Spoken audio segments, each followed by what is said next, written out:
नमस्कार, वंदे मातरम। मैं हूं श्यामगिरी। आप देख रहे हैं हमारा चैनल मुद्दा भारत का। मुद्दा भारत का यानी मुद्दा आपका। मुद्दा है आर्टिकल 370 का। जी हाँ, 370 आर्टिकल को जो इस तरह से हटाया गया था, उस पर सुप्रीम कोर्ट ने मुहर लगा दी।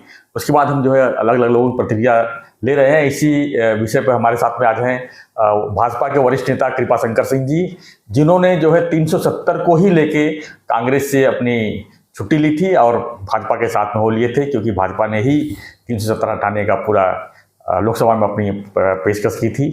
तो इसी विषय पर हम आज उनके प्रतिक्रिया जानेंगे कि आखिर 370 जो सुप्रीम कोर्ट ने मुहर लगाई है, इस पर क्या कहेंगे। सर, आपका स्वागत है एक बार फिर से। बहुत मुस्कुरा रहे हैं आप, बहुत खुश नजर आ रहे हैं। क्या लगता है जो 370 को सुप्रीम कोर्ट ने स्थायी रूप से अब जो कर दिया है कि नहीं लागू होगा, तो क्या आपकी प्रतिक्रिया रहेगी इस पर? नमस्कार। मुद्दा भारत का, मुद्दा देश का, मुद्दा हमारा, मुद्दा आपका, मुद्दा राष्ट्र का। मुद्दा राष्ट्र का जी। और आज राष्ट्र के उस मुद्दे पर आपने मुझसे बात करने के लिए आए हैं। मैं आपका स्वागत करता हूँ, अभिनंदन करता हूँ। धन्यवाद। मुस्कुराहट इसलिए चेहरे पे है, कभी भी कोई निर्णय जी मन को सिर्फ छू देने वाला नहीं, पूरे हमको मतलब एक प्रोत्साहन देने वाला निर्णय 5 अगस्त 2019 में संसद भवन में आदरणीय प्रधानमंत्री नरेंद्र मोदी जी के नेतृत्व में जो फैसला लिया गया, आर्टिकल 370 और अनुच्छेद 35A को हटाने का, और देश के माननीय गृह मंत्री अमित शाह जी जब लोकसभा में हटाने वाला बिल लाए 370 को, तो उस समय कुछ लोगों ने इसको हटाए जाने का विरोध किया। जी। मुझे लगा कि आज कम से कम कश्मीर हमारा हो गया। हम कहते थे कश्मीर मुकुट है देश का, कश्मीर हमारा नहीं होता था, लेकिन इस आर्टिकल को हटाए जाने का फैसला लिया। और मैंने इसी सुबह आदरणीय सोनिया जी गांधी को मैंने पत्र लिखा। मैंने कहा कि ये देश का मुद्दा है, राष्ट्र का मुद्दा है। जी। हमारे लिए राष्ट्र पहले है, राजनीतिक पार्टी बाद में है। देश बहुत दिनों से, बहुत सालों से इंतजार कर रहा था। आज भारतीय जनता पार्टी के सरकार में नरेंद्र मोदी जी के नेतृत्व में गृह मंत्री अमित शाह जी ने जो फैसला सुनाया है, उसका स्वागत करना चाहिए। कई पत्र लिखे, कई बार कोशिश की, और 20 महीना जी। मैं 10 सितंबर को एक चिट्ठी लिखी कांग्रेस प्रेसिडेंट को कि आपने इस मुद्दे को देश की जनता से पूछो। और मुझे लगता है कि देश की जनता भी आपको वही बताएगी जो फैसला लिया गया है। जी। लगातार मैं संपर्क में रहा, और लगातार संपर्क में 20 महीना रहने के बाद मुझे निराशा नजर आई।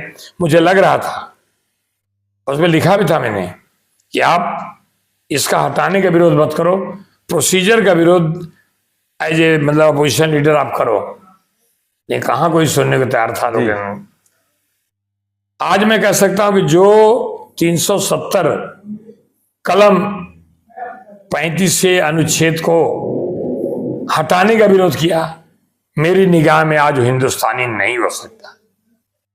कल माननीय उच्चतम न्यायालय ने फैसला दिया कि ये तो टेम्पररी था, ये तो कब का खत्म होने जाना चाहिए था, और राष्ट्रपति के निर्णय को कोई चैलेंज नहीं है। ये निर्णय राष्ट्र का है, इसलिए उन्होंने राष्ट्रपति के उस फैसले को, भारतीय जनता पार्टी की सरकार की उस फैसले को मुहर लगा दी। और जैसे वर्डिक्ट आया, मैं इतना प्रसन्न हुआ। मैं कल वाराणसी में था, अपने गांव जौनपुर जनपद में था। मैंने वहाँ मेरे मित्रों से मेरी मुलाकात हुई, लोगों ने मेरी प्रतिक्रिया जानना चाहे। मैंने यही कहा कि उस समय जितना आनंदित हुआ था मैं 5 अगस्त 2019 में, उससे ज़्यादा आनंदित आज हूँ कि कुछ लोग उच्चतम न्यायालय गए थे, उनको लगता था उच्चतम न्यायालय इसके बारे में फैसला अलग देगा, लेकिन उच्चतम न्यायालय के सम्मानी न्यायाधीश जो है वो हिंदुस्तानी है।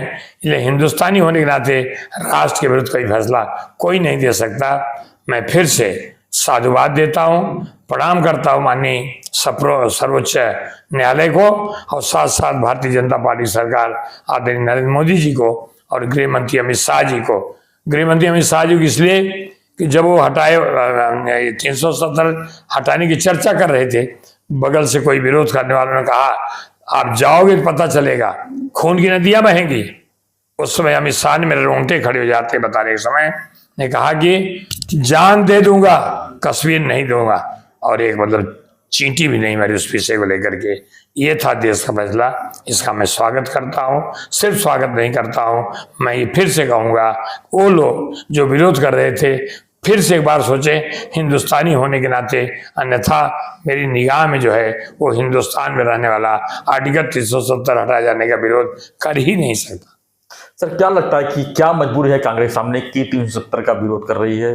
क्या ऐसा मजबूरी है कि जो देश में जो है इस तरह की बातें हो रही कि 370 हटाना जो है गलत है? अगर मेरी समझ में आया होता जी, तो मैं उससे हटता नहीं ना। समझ में जिसके आएगा वही हटेगा जी, समझ में जो आएगा तो ही बयान देगा। मैं नासमझ नहीं कहूँगा, लेकिन इस मुद्दे को वो लोग भी बड़ी गंभीरता से पढ़ें, जानें और हिंदुस्तान में सिर्फ इस पे मतदान करा दें। आर्टिकल 370 हटाए जाने के पक्ष में कितने हैं और विपक्ष में कितने हैं, तो मुझे लगता है कांग्रेस पार्टी के उन नेताओं को पता चल जाएगा जिन लोगों ने विरोध किया था। क्या लगता है अभी कश्मीर के जो हालात है क्या अब और अच्छे होंगे? क्योंकि अभी भी आतंकी विरोधी वहाँ पर कार्रवाई हो रही है, आतंकवादी जो है हमारे सैनिकों की जो है शहादत कर रहे हैं। क्या लगता है ये सब एकदम पूरी तरह से अब सुरक्षित हो जाएगा? लगता नहीं, जिस ढंग से कार्रवाई चल रही है, जिस ढंग से लोग मुस्तैद हैं, वहाँ की मतलब जो हमारी मतलब राष्ट्रपति शासन लगा हुआ है, हमारे वहाँ के जो उपराज्यपाल है माननीय मनोज सिन्हा जी, वो भी बड़े अच्छे प्रशासक के रूप में काम कर रहे हैं। वहाँ की सेना काम कर रही है, वहाँ की पैरामिलिट्री फोर्स काम कर रही है, वहाँ सिटीजन कर रहे हैं। अब पूर्ण राज्य का दर्जा इसको मिल गया और इसके बाद वहाँ चुनाव हो जाएंगे, फिर डेमोक्रेटिक पद्धति से चलेगा, तब पता चलेगा जम्मू कश्मीर हमारा है। आज हमारा हो गया है, इसकी खुशियां मनाए लोग। और जिन लोगों ने विरोध किया था फिर से गंभीरता से विचार करें, शायद उनकी समझ में आ जाए कि मतलब ये सब बड़ा मुद्दा देश का था और देश के मुद्दे को इतना दिन क्यों नहीं हो पाया। इसको लोग मतलब ध्यान से अध्ययन करें और अपने अपने इसकी इस गलती को महसूस करें। तो चुनाव प्रक्रिया की बात करें तो क्या लगता है कि अब अगर चुनाव अगले साल तो होगा ही 2024 में, कितना फायदा हो सकता है इसका बीजेपी को 370 हटाए जाने के बाद? फायदा हो सकता है कि वहाँ के वहाँ लोकल पार्टियां हैं, महुआ मुफ्ती की पार्टी है और भी दूसरे पार्टी है, क्या इसका इस विरोध में उनको फायदा होगा कि भाजपा को फायदा होगा? क्या लगता है, आप मानते हैं? ये जो नाम लिया महुआ मुफ्ती जी की, नेशनल कॉन्फ्रेंस की जी, ये सब पार्टियां जो हैं, फारूक अब्दुल्ला जी हैं, ये सब जो पार्टियां हैं वो सिमट गई हैं जी। उनका इशू था कि भाजपा का विरोध करो, लेकिन भाजपा को जब लोग जान गए, आज वो कौन सा जगह है जहाँ झंडा नहीं फहरा जाता? श्रीनगर में कोई लाल चौक है जी, लाल चौक, लाल चौक, हाँ श्रीनगर लाल चौक में मतलब देश का तिरंगा नहीं फहरा सकते थे, आज देश का तिरंगा फहरा है। लोग अपना घूम रहे हैं, वहाँ टूरिज्म बढ़ा है, वहाँ लोग आने जाने बढ़ा है। कुछ घटनाएं छिटपुट हो रही हैं, फिर भी हमारी सेना, हमारी पुलिस, पैरामिलिट्री फोर्स, सरकार सब उस पर लगे हैं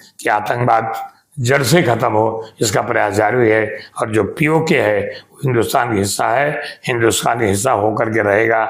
आने वाले समय में आप देखेंगे वो भी स्थितियाँ वो लोग मांग कर रहे हैं जी, वहाँ से आवाज आ रही है। वो लोग पाकिस्तान के विरोध में बोल रहे हैं, लेकिन पाकिस्तान ने जो गंदी हरकत वहाँ रह के कर रहे हैं, आने वाले समय में उन सारी हरकतों को मुंहतोड़ जवाब हमारी सेना देगी, हमारे पैरामिलिट्री फोर्स देंगे। और हर हिंदुस्तानी के दिल में यह है कि हमारा कश्मीर हमारा कश्मीर है, वो कोई पाक अधिकृत कश्मीर नहीं हो सकता। तुम कब्जा कर सकते हो, तो कब्जे से हटाने का काम हमारी सेना, हम सब लोग मिल के करेंगे। धन्यवाद सर। तो कश्मीर में शांति बहाल हो, यही सब हर कोई उम्मीद करना चाहता है। तो हमारा विषय था यही कि 370 हटाए जाने पर जो सुप्रीम कोर्ट ने मोहर लगाई थी, उसके ऊपर हमारे भाजपा के वरिष्ठ नेता कृपाशंकर जी की प्रतिक्रिया सुना आपने।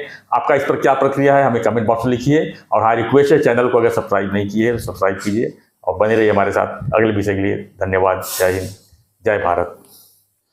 एक नारा लगता था श्यामा प्रसाद मुखर्जी के बलिदान का, आज मैं कह सकता हूँ कि जहाँ हुए बलिदान मुखर्जी वो कश्मीर हमारा है, वो कश्मीर हमारा है।